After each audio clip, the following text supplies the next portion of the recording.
লে কেলা একটা আঙুল ধরতো লে এটা দের কেলা আজগো হইলো নাই দের কেলা কেন কি হয়েছে বে তোর কপালটাই খারাপ যাবে এলা তোর লুটানি মুটানি ছাড় তো আমি একটা গেম বলছি এটা খেল কি গেম আমি যেটা বলবো তার উল্টাটা ঠিক আছে তাই হোক ওই যে একটা লোক যাচ্ছে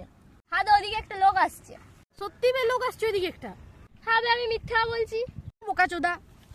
তুই কেলা বিরাট বুদ্ধিমান চোদা এ দাঁড়া বসবে কেলা ওই যে একটা বিড়াল ওই যে একটা হুড়ুয়াল ওই যে আকাশটা সাদা এই যে তোর মুখটা কালো তুই কেলা হাসছু কেনে না শালি কানবো কেলা এমনি করলে আমি খেলবো না এমনি করলেই কেলা খেলতে হবে কেলা আমি ঘর যাবো তুই কেলা বস এখানে কেলা আমি ঘর যাবো না কেলা ঘর যাবি নি খেলবি কেলা আমি তোদের সাথে খেলবো না আমার সাথেই খেলতে হবে তোর ফোন মারাইছে